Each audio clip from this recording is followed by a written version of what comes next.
को समय उठे ही हैं बस। और मैया बोली लाला तू रात भर सोवे ना है, कहाँ भयो?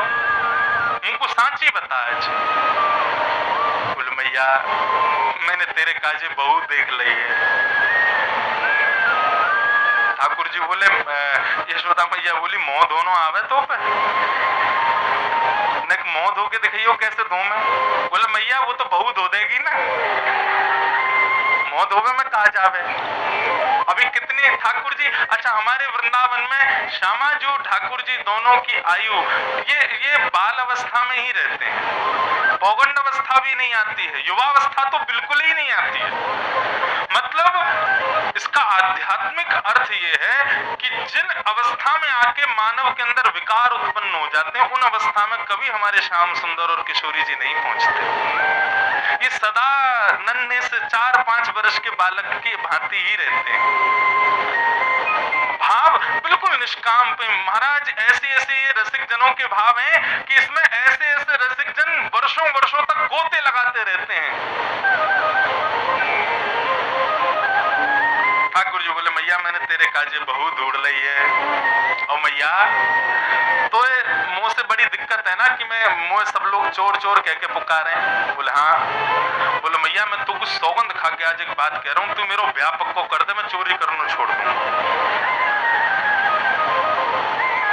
सौ खाऊं पर घर, ये सब ब्रज भाषा के पद हैं। सौ खाऊं पर घर ना जाऊं मैया, अब न करूंगो चोरी।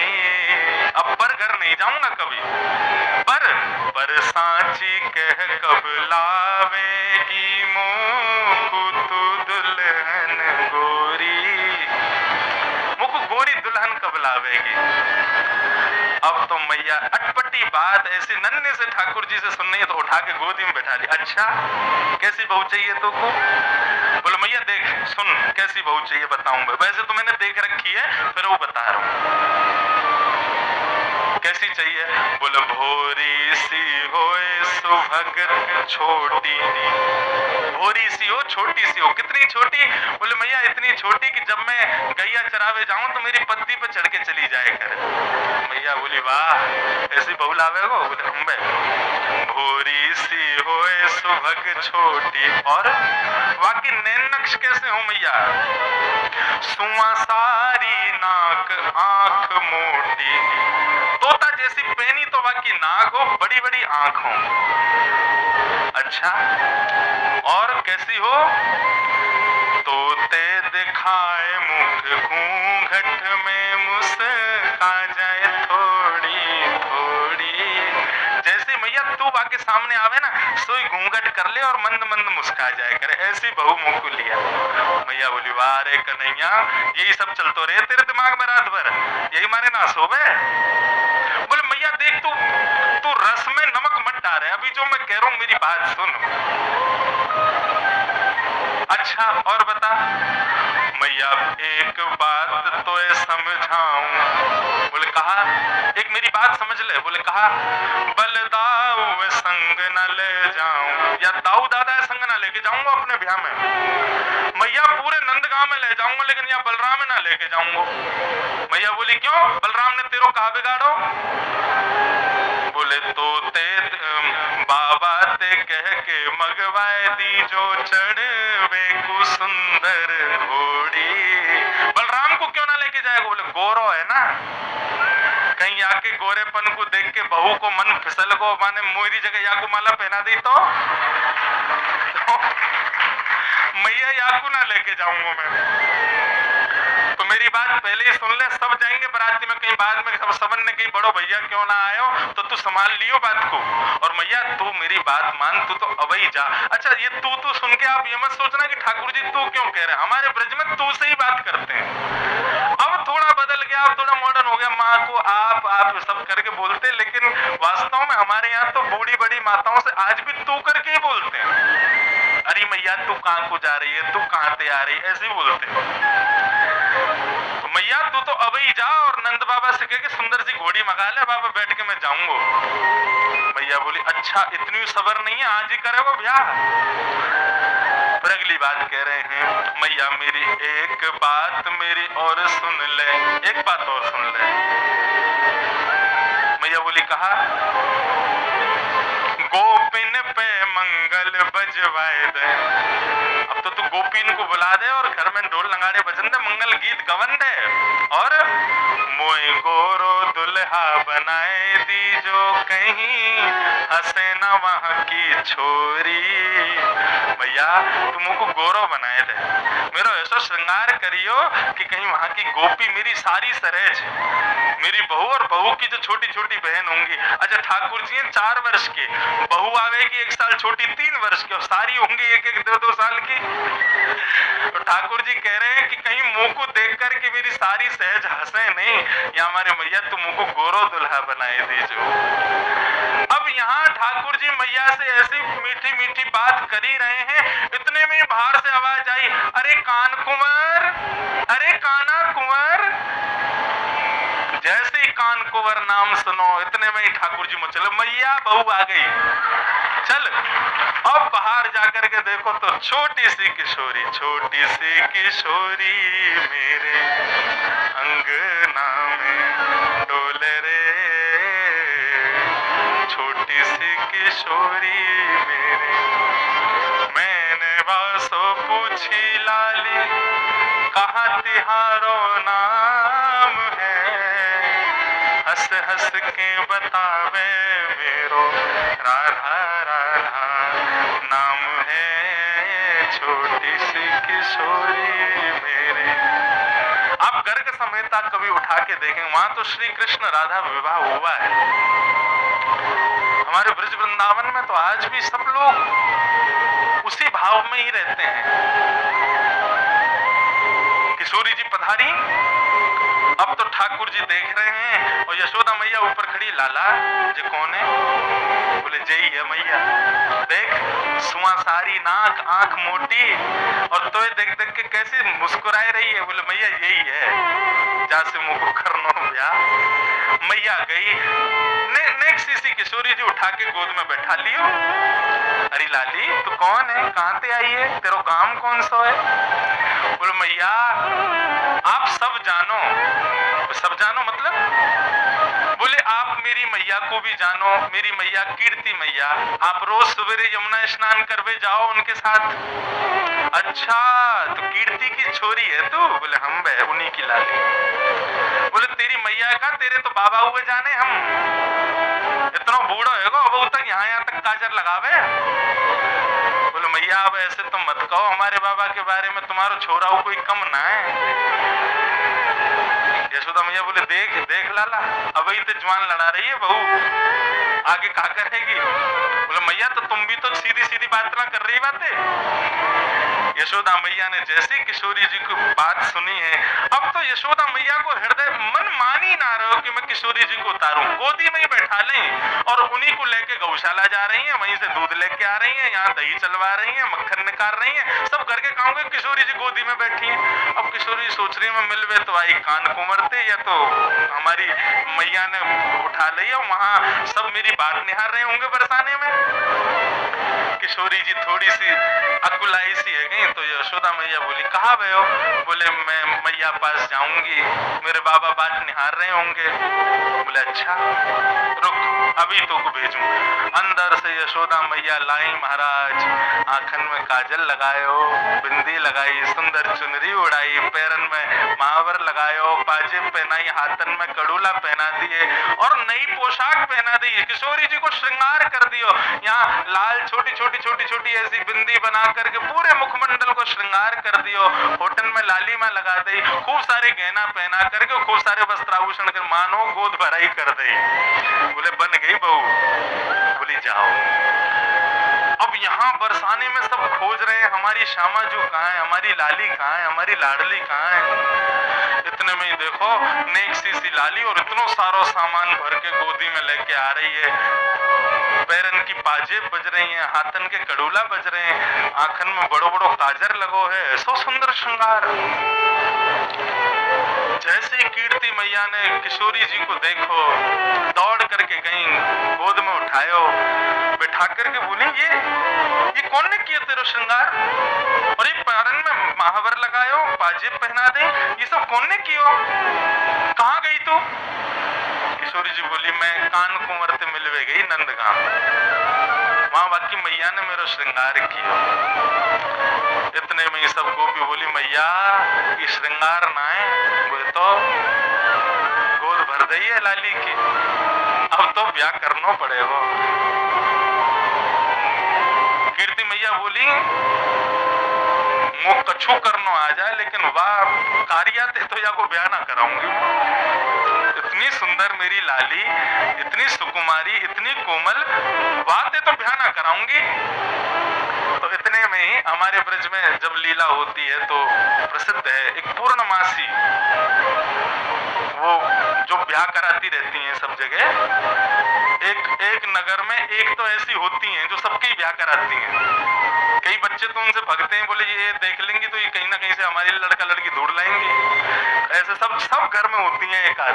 तो ऐसे ही नंद भवन और बरसाने की पूर्णमासी वो आ गई, उनको बुला करके कीर्ति मैया ने पूछवाई, बोले मैया आप देख के बताओ, देखो ऐसे लाली को कोई बिना बताए कुछ श्रृंगार करे और पैरन में महावर लगा दे, इतना सामान धर के भेज दियो, ऐसे कोई करना चाहिए? पूर्णमासी बोली तो वहां में दिक्कत कहाँ है? बोले दिक्कत तो कछु ना है, लेकिन वो लाला की मैंने लाला देखो तो ना है, लेकिन मैंने सुनो वहाँ को रंग थोड़ा सा सांवरो है, और चलो सांवरे रंग से भी हमें कोई दिक्कत ना है, लेकिन हमने सुनिए वो चोरी करे, और चोर को अपनी लाली तो मैं ना दूंगी, जानते हुए कि वो चोर है। पूर्णमासी बोली झूठो आरोप लगा मैं, सब जगत में सब चोर हैं, देखे तो सब चोर जगत में, देखे तो सब चोर, राज्य को चोर है राजा रानी, शहर को चोर व्यापारी। बहुत ध्यान से सुनना, सूरदास जी का पद है। राज्य को चोर है राजा रानी, शहर को चोर व्यापारी, पांच चोर सबके उर्माही, कौन पुरुष कौन नारी। पांच चोर हम सबके भीतर बैठे हैं, काम क्रोध लोभ मोह ईर्ष्या, ये सब चोर हैं। अब अर्थ आप अपने आप लगाते चलना, पद बहुत सुंदर है। पूर्णमासी गा रही है, ब्रह्मा चोर आयो वृंदावन, बालक बच्छ चुरायो। वो ब्रह्मा, वो विधाता जो पूरी सृष्टि को बनाता है, वृंदावन आया और भगवान के ग्वाल बालों को चोरी करके ले गया। और इंद्र चोर पृथु काहे चोरियों, पृथु के घोड़ा चुरा लिए भाई इंद्र ने, बहु पाखंड बनाए। कौन चोर नहीं है? ब्रह्मा भी चोर है, इंद्र भी चोर है, राजा रानी भी चोर है, व्यापारी चोर है, हम सब मानव चोर हैं। और वह नेक्से से लाला को तो चोर कह रही है।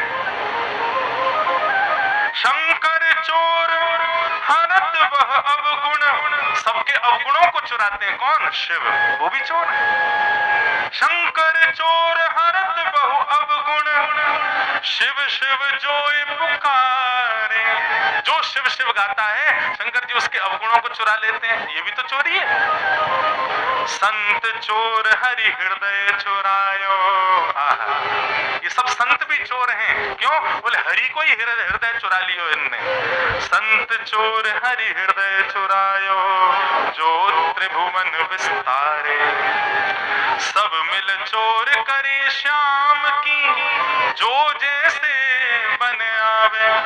ये पूरा ब्रह्मांड श्याम सुंदर ने बनाया है, और सब यहाँ किसी न किसी वस्तु की चोरी कर रहे हैं। वास्तव में चोर नंद का लाला नहीं, हम सब चोर हैं, उसी की बनाई प्रकृति को चुरा रहे हैं।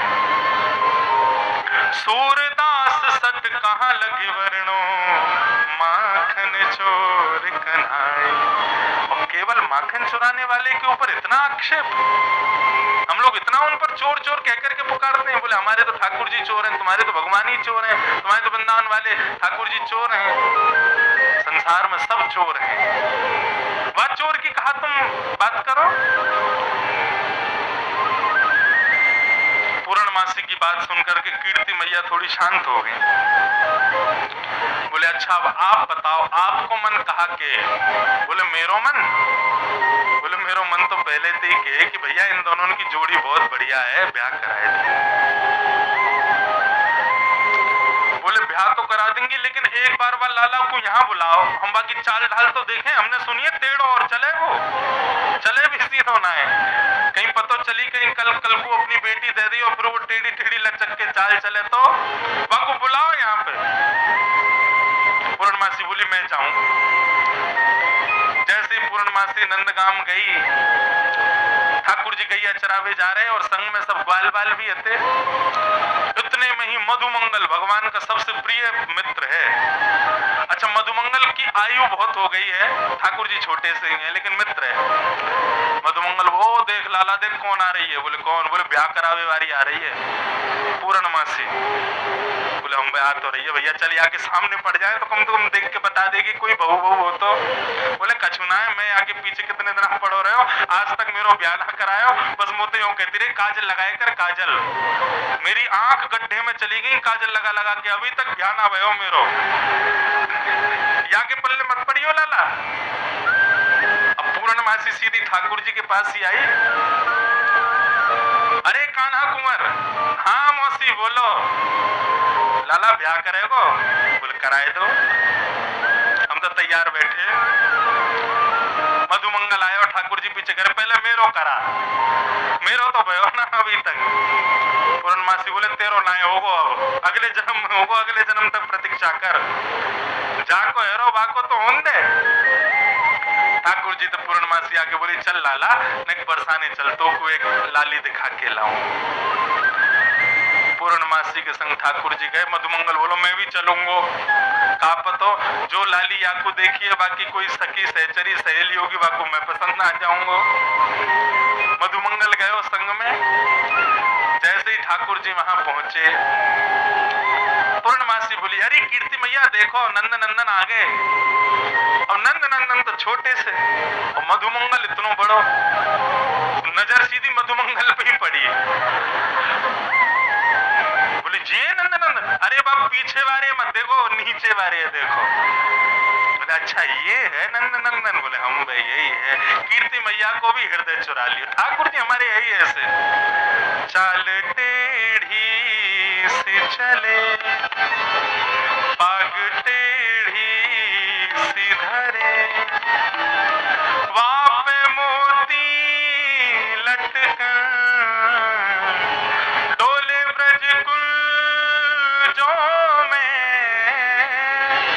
झूम के राधा रमन, पाग टेढ़ी से धरे। ऐसे ठाकुर जी चित्त चुराए ले मैया को। कीर्ति मैया तो मोहित है गई लाला पे।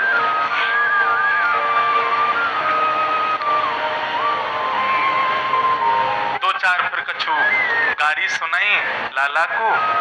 ठाकुर जी बोले देखो मैया इतनो कछु मत कहो, हमारे बाबा हमारी मैया हम जैसे भी हैं सब आप स्वीकार करो। सब बात भाई, लेकिन अंत में पूर्णमासी बोली अब सब बातन की बात एक तरफ, अब एक काम करो। बोले कहा? बोले लाला को बैठाओ और बगल में हम अपनी श्यामा जी को बैठाओ, दोनों को एक साथ देखें कैसे लगे। महाराज जैसे ही किशोरी जी को लाकर के श्याम सुंदर के बगल में बिठायो है, देखते ही समस्त बरसाने वासी के नेत्र सजल है, सब बलैया लेने लगे। बोले जय हो जय हो जय हो, कैसे सुंदर श्याम सुंदर। बसो मोरे नैनन में यह जो नव दुल्हे ब्रजराज सांवरो, नव दुल्हे ब्रजराज सांवरो, दुल्हन राधा गोरी, दुल्हन राधा गोरी, बसो मोरे नैनन में यह जोड़ी, बसो